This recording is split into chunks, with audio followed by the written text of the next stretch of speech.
Daddy, what are you doing? We're recording a podcast. Who's listening? Islander fans are listening. Where are they?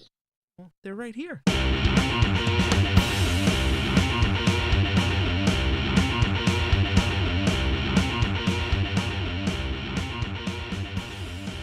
Welcome to the Isles Faithful Podcast with your host, Michael Sherline. Hello, and welcome back to the Isles Faithful Podcast. I'm your host, Michael Sherline. Today is Friday, November 9th, and this is episode 13, lucky number 13. Now, if you've been following along with me on Twitter, you know the last couple of weeks I've been a little busy, and I apologize. I haven't gotten you any new content. I also had a little bit of eye surgery yesterday, and I had planned on giving you an update yesterday, but I couldn't really see the TV last night during the game, let alone sit in front of my computer and try to do this. So here I am today. I'm home from work. I had to take a sick day, unfortunately. I still can't really see. A little better. Definitely better than it was. But what are you going to do? So, I mean, we've missed quite a bit here. The Islanders went on a 5-game win streak. It started out with an overtime loss against Florida. As you know, the last time we got together, I was at that game. Then they strung together 5 wins, lost again in a shootout to Montreal the other night, and finally a regulation loss in all that last night against Tampa Bay. Ultimately, a lot of good stuff. A whole bunch of bad stuff as well. Seems to me that the power play isn't really clicking the way that it should be. I believe I had heard the second power play unit has yet to score a goal, which is just unacceptable at this point. The number one power play unit, which if you listened to the Secondary Assist podcast, which I was a guest on a few weeks back, we mentioned how there really is no number designation to both of those units, but I feel like there should be at this point because one seems to get the job done and the other clearly doesn't. Which Andrew Gross from Newsday tweeted out a couple minutes ago that Anthony Bolivier was dropped from the second line to the fourth line in practice. He was also taken off power play unit number 2. Johnny Boychuk was also taken off power play unit number 2. Adam Pelech and Valtteri Filppula are the newcomers to that second power play unit. So clearly Barry Trotz is trying to work some magic, moving some personnel on and off to try to spark some offense in terms of the power play unit there, which is a good thing. I mean, how many times in the past have we seen Jack Capuano and Doug Weight just continue to roll out the same lines over and over and over? And the only time he would throw the players into a blender is if something completely wasn't working mid-game. So that's kind of unacceptable. For them, great for Barry Trotz. And you saw that a little bit last night in the game when he jumbled a couple of lines together, and that was when Bailey got his second goal. There was, I don't remember who exactly was out there with him. I believe it was Bailey, Barzell, and maybe Lee. And it seemed they had a little bit of chemistry there too. Now, on to Matthew Barzell. I had tweeted out a couple of times that I would like to see him shoot the puck more. How many times on the power play over the last 20 chances has he done great carrying the puck into the zone, gaining the zone in general, and then he'll just skate around, make passes. For all the practicing that they seem to be doing, and it's reported that they're doing on the special teams units during practice, where's the shooting? They haven't been shooting at all. It seems like they're just working on passing. And I know that sounds really negative, and this is me with a little bit of pent-up anger here over the last couple of weeks not being able to vent to you guys. But that's just ridiculous. Come on. Get into the zone, set up, quick passes, shots off passes, and they did that a little bit towards the end of the game last night. They had some of the best chances and looks that they've gotten over the last 4 games maybe. So I want to see him shoot off of his speed. That's what made him so successful last year. Not just carrying the puck, because he's great at carrying the puck, handling the puck, especially at speed, but those shots off of that speed too. That's when you have goaltenders who can't stop that type of thing.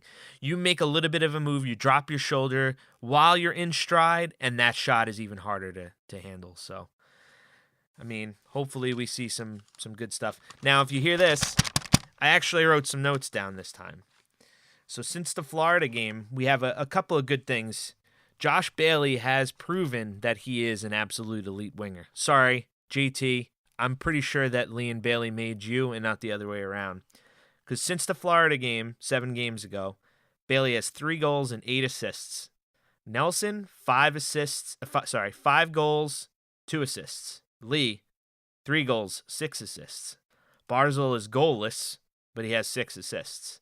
Cizikas out of no place, 2 goals, 2 assists. He's probably been like one of the best forwards at this point.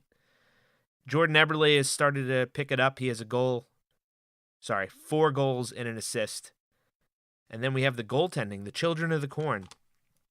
Grice is 4-2-0 with a 1.98 goals against and a 940 save percentage with 1 shutout. Leonard is 4-3-0 with a 2.53 and a 924 save percentage with 1 shutout. Now, the NHL average, believe it or not, is 2.87 goals against and 908 save percentage. So both of the goaltenders are clearly learning everything that they possibly can from their new goaltending consultants / coaches / whatever you want to call them, amazing teachers. Both of these players are playing above what they have the last couple of seasons. Grice is playing even better now than he ever has for the New York Islanders. So those are things that are just absolutely good to see. So happy that, we can even talk about something like this. It's just amazing. So, I mean, we got to definitely improve in some areas, and I'm sure that they will. I'm not liking the way that they're skating lately. They're kind of slow. The faster teams seem to definitely give them a whole bunch of trouble, which was evident against Montreal and to an extent last night in Tampa. I thought they played a decent game in Tampa, but with the firepower they have and some of the just the skill all over the place, Braden Point, Steven Stamkos, Yanni Gord, those guys, they're just all over the ice and gave the Islanders fits. And they didn't even have their best defenseman in the lineup last night. So, speaking of defensemen, Nick Leddy, come on, what the heck is going on with you? It's at the point where we can go back to our Nick Leddy drinking game again. Oh, look, a turnover. Time to take a shot. And I'm not talking about the players on the ice. I'm talking about the fans listening at home. So if you're watching Nick Leddy and you're playing this drinking game, chances are you're going to have to call in sick to work the next day because you're going to be pretty drunk. Unacceptable. Come on, guys. What's going on? Boychuk had like 8 shots last night on goal. Good to see. Still, what is happening? Nightvine, I'm sorry. Our defensemen are just sucking us down into the oblivion here. We really, really, really, really need to generate some offense on the back end. And I'm not even 100% sure if that's Barry Trotz's game plan, Maybe we're just used to that in the past where, your defense activated. It seems like they only really have free reign like that on the power play. And then again, they're taking shots, they're going wide, they're looking for tips. Fire the puck on net, boys. Let's do this, all right? Shots. We all want shots.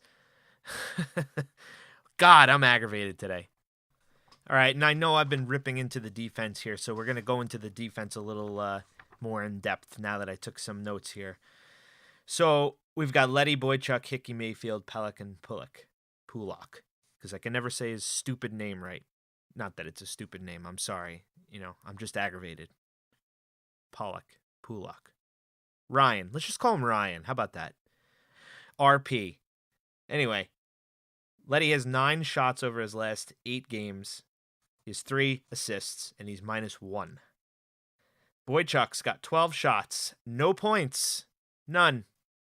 +6. So he's been good on the positive side there. Hickey has 12 shots. He's a +4, and he only has 2 assists over the last 8. All this is over the last 8. Mayfield, 7 shots, +3, 1 goal. Pelech, the leader on the back end in shots at 17. He's a +6. He has 1 goal and 4 assists. RP, 11 shots, He's got a plus minus of 0, so he's even. And he's got 1 goal and 3 assists over the last 8. Those 3 assists came in the same game. So you look at all of these players that I mentioned, and the forwards are getting it done for the most part.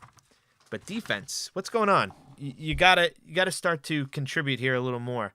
And out of all those shots, nothing. Most of them are on the power play too, I'm sure. And what are they doing? They're getting through, maybe getting some rebounds on some of those assists. The forwards, probably Lee in front, Bailey too.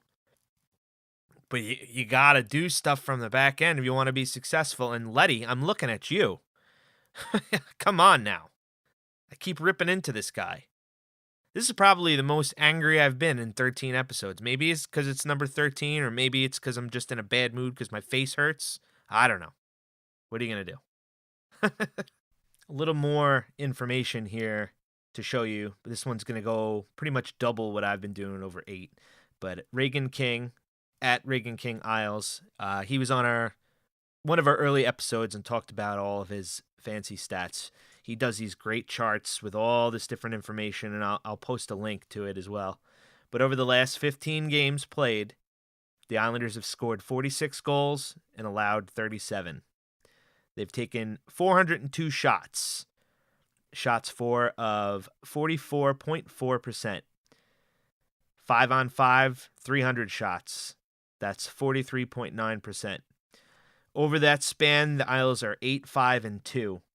Now, you got all these other different numbers in here, too. So the 5-on-5 Corsi 4 is 43.4. 5-on-5 Fenwick is 43.71. 5-on-5 PDO is 104.7. Let's see. Save percentage combined, 932. Even strength save percentage, 938. You got danger save percentages. I don't really understand what this means, but 0.978, 0.938, 0.896. Special teams for the power play, 18.37%. The PK, much better at a rate of 81.25. Their current playoff chances are at 43.22%. Projected points, 86.83. Average attendance, we're not even going to talk about. Goals by period, pretty much even across the board. So if you want to see some more great work by Reagan King, check out the link in the description. I'll post a link on Twitter as well. Actually, I'm just going to retweet this right now. So some interesting information there when you look at all like the fancy stats and whatnot. We already know some of what is happening just by my favorite term, the eye test. So we'll keep that in mind as we go forward here. Some of the other news that we should probably speak about is the amazing meetup that Isles Meetup Philly had down there in Philly for the Isles game. They had a really, really, really crap weather day in the rain, but it looked like they had a great time down there. Isles Meetup Tampa obviously had their first meetup of the season for an Islander game last night. It looked like they had a great time too. Lots of tailgating prior to the game down there at the Amalie Arena. Good times, great weather. Always a good time in Tampa. And we have a newcomer to the mix too. So welcome Isles Meetup Pitt. So you got a group of crazy Isles fans down there in Pittsburgh. Never been to Pittsburgh. That's on my list as well, as much as it's a long drive from Long Island, especially where I am on the East End. But welcome aboard there, Pittsburgh. Good to have you. Hopefully at some point we can get you guys on the podcast as well. All right, now for a couple of Twitter questions, both of which from Nightvine. Number one, she says, what is wrong with Nick Leddy? And the second, why is Pollock not on Power Play 1? Now, as we saw earlier, it seems that there's going to be some changes on the power play, and without a doubt, they should switch Leddy for Pulak, RP, as we said earlier, because, I can never get his name right. I'd love to hear him try to say Shoreline. Anyway, Leddy is clearly either not here mentally, completely checked out, doesn't want anything to do with the Islanders, or he's just overthinking everything, gripping his stick like it's a tree branch like I had, or a tree trunk even, like I had posted the other day in a picture about Barzil. So he's got to fundamentally think about everything that he's doing wrong and just do the opposite. And I know that sounds like it's such a simple solution, right? I'm being facetious. He has to simplify his game. He's got to use that speed unless there's an injury, be it something with his back, his hips, his knees, his ankles, his head, his wrist, his back. Again, maybe his back is hurt twice. I don't know. Maybe he doesn't know. It's one of those things that is just so frustrating to watch is Nick Leddy. It's not the same Nick Leddy that we had a couple of seasons ago. Now, maybe he's regressed to the point where, who knows, he doesn't fit into this system. He's unhappy. We don't know. Maybe he's unhappy at home. Maybe he's unhappy in his personal life. I have no idea. Maybe he doesn't even know, Not like you would know either. I just said But something's got to be done. Take him off that power play unit, swap him out, maybe even cut his minutes back a little bit. But again, who do you have back there? Maybe sit him down for a game or two and bring up Devin Taves. Maybe. That's something to consider at this point. And now you brought up Ryan. He, without a doubt, should be put on the top power play line. But again, we go back to what I had said before about him, and he only has 11 shots. 11. So you want him to fire that cannon. You want to tell him to fire that cannon whenever he has an opportunity. You want him to shoot through players. I don't care.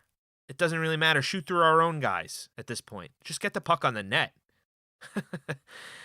I'm so beyond aggravated at this team right now, as well as they've done over the last 8 games, aside from even last night, because they didn't really push back. And the score isn't really even indicative of the effort that they put forward, because one of the goals was an empty net goal.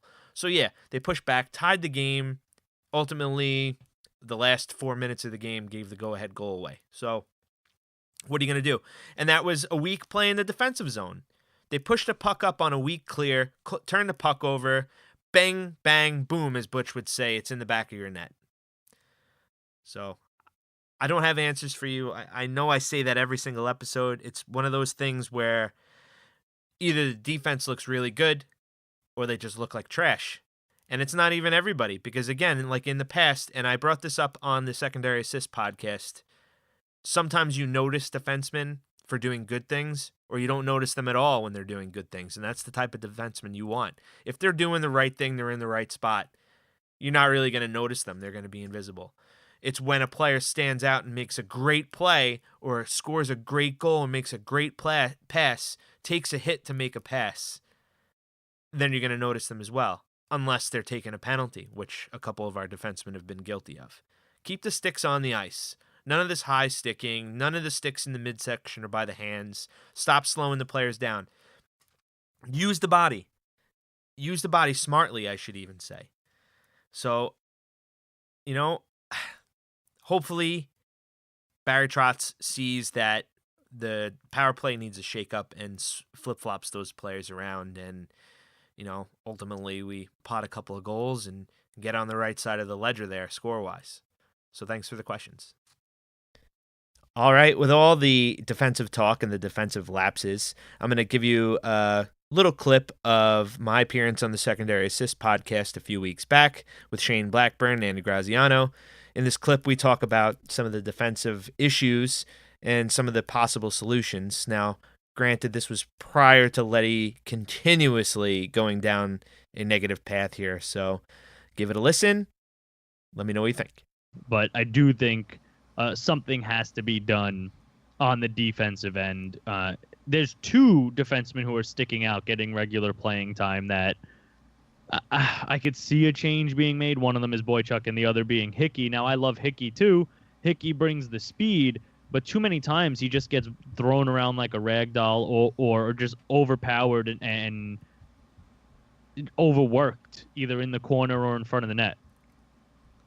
I don't know if anyone agrees with me there, but those are the 2 that have stuck out for me. I think Pulock has been tremendous, both defensively and offensively. I think Leddy has been okay. You're not going to pull him out of the lineup. I think Pelech has improved since the first couple of games of the season. And I think Mayfield has been hands down our best all-around defenseman since he was inserted into the lineup. Which is mind-boggling. You noticed I said bottling.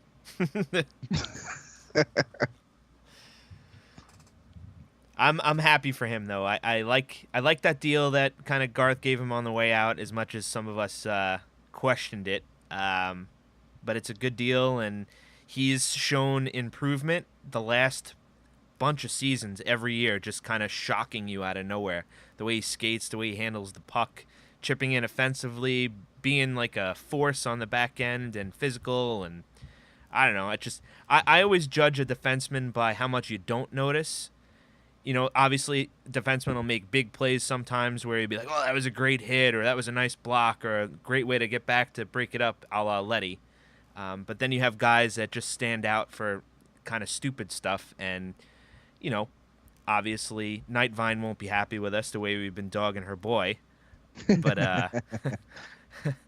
But, you know, I've noticed Boychuk, especially against the Hurricanes yesterday, he got crunched behind the net and kind of got stuck behind there. And, you know, like Andy said, he's had a hard time getting out of the zone. And Hickey, you know, he's one of those guys where he could be both of the players that I referenced in the same game sometimes. He'll make great plays, then you won't notice him because he's doing the right thing, he's in the right spot. And then all of a sudden it's like, what the heck just happened? Where'd the Hickey go? He's gone. Yeah. So I'm usually pretty bad at this. I was way off on my Taves comparable in the NHL. But correct me if I'm wrong, Mayfield strikes me as the Islanders' Hamonic comparable. As the, all right, so we shipped off Hamonic, who's going to come in and be that Hamonic was a solid, better skater. Hamonic was a much more fluid skater but than I solid think back Mayfield will ever be. But solid back-end guy who's going to defend the house and not give up any. Yeah. And at the same time, every once in a while, you'll look up and you'll be like, oh, hey, look who's contributing offensively, too. You know, for a team that does not have a 5-on-5 possession player that's over 50%, I know that's hard to believe, but it's true. And I know people are going to question me on that and look it up for themselves after the show, and please do that because you'll see that I'm not wrong. 5-on-5 Corsi, which is the possession metric, the Islanders don't have one player that's at 50% or better. Cal Clutterbuck leads the Islanders in 5-on-5 Corsi at 49.1%. Matt Martin is second at 49%. That's terrible. Believe it or not. Matthew Barzal is third at 47.3%. Scott Mayfield actually leads Islanders defensemen at 46.4%, followed by Thomas Hickey at 46%. Yeah, but aren't Clutterbuck's and Martin's numbers skewed because of their time on ice? Well, no, because it just goes strictly by the shots generated versus shots against when you're on the ice. So it's, you know, like, for instance, Clutterbuck's, while their numbers might be lower, for instance, Clutterbuck is 83-86, Corsi for, Corsi against, where a guy like Matthew Barzal, for instance, is 125-139. But the percentage is what you're looking at, right? It's almost like looking at a cholesterol number, right? You're looking at the ratio, not necessarily the overall number. So you're not concerned with the 83 versus 86 comparative to 125 versus 139, which is what you're saying. It's ice time dependent. You're looking at the Corsi for percentage, which is just the percentage of Corsi for into total Corsi, right? If you say it's just shot generation. So I mean, you go all the way down the road, and the worst Islander defensemen right now in possession numbers are Ryan Pulock and Nick Leddy, who are both below 38%. Also, look at the type of defenseman that they both are. Right. They're playing huge minutes. They're playing against the other team's top lines. And for a team that's giving up 60 shot attempts at 5-on-5 per game, you know, if they're on the ice 23, 24 minutes, which they have been, of course they're going to suffer that fate. I don't like Nick Leddy's game since, like I said, I said this on last week's show. I don't like Nick Leddy's game since like January of last year, when, you know, I heard that he told Islander management that he wasn't adverse to being traded. It wasn't a trade demand, but if something did come up, he wouldn't have minded, moving.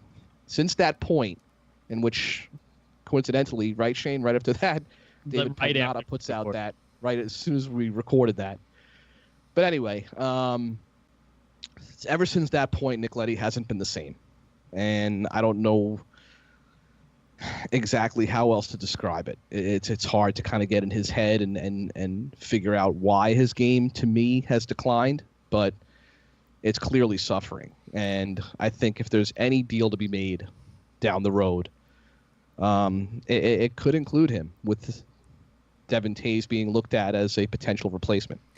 But do you feel Trotz and company can maybe correct whatever is ailing him, either mentally or physically? Maybe. Or And who knows, Michael? It could be that Trotz is getting him to focus, and the whole team, getting them to focus so much on defense first, which has not been their MO in past years under Jack Capuano and Doug Waite, right? It was always go, go, go, go, go.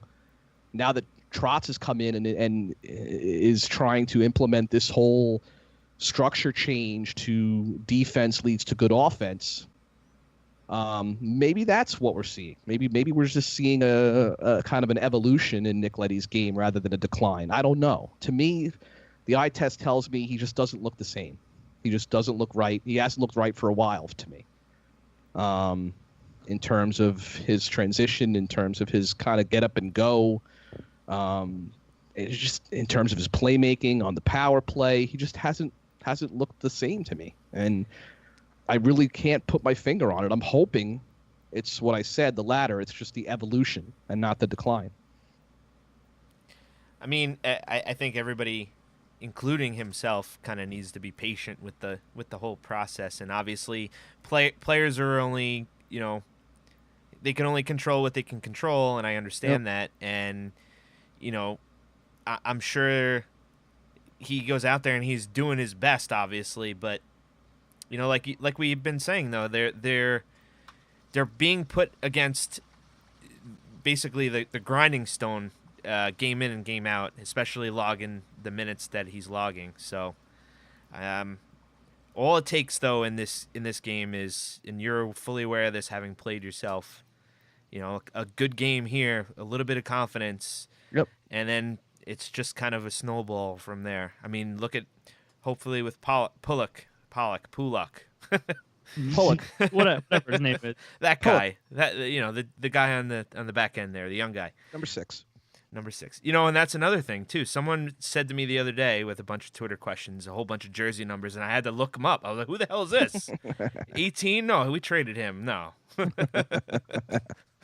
No, it's true. And I think, Shane, we've all played the game. Shane's played the game. I played the game. You played the game. Confidence is huge. Shane and I have talked about this on this podcast before.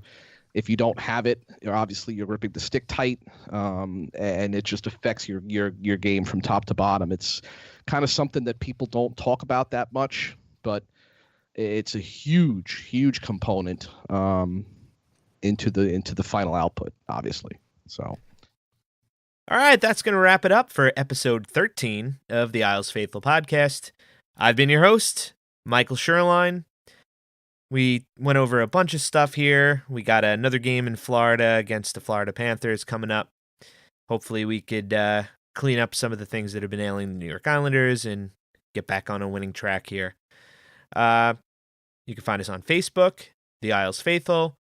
You can find us on Twitter at Faithful Isles. You can follow my personal account as well there at Isles Blogger. Give the Secondary Assist podcast a follow. Give them a listen and a subscribe too. Like Andy said, subscribe in 2 concurrent tabs. One for you, one for your wife. Doesn't really matter. Look, I want you to follow as many Islander accounts as you possibly can. And those boys do a great job over there, so give them a listen. We will see you in episode 14, which will hopefully be right around the corner. As always, thank you for listening, and let's go Islanders.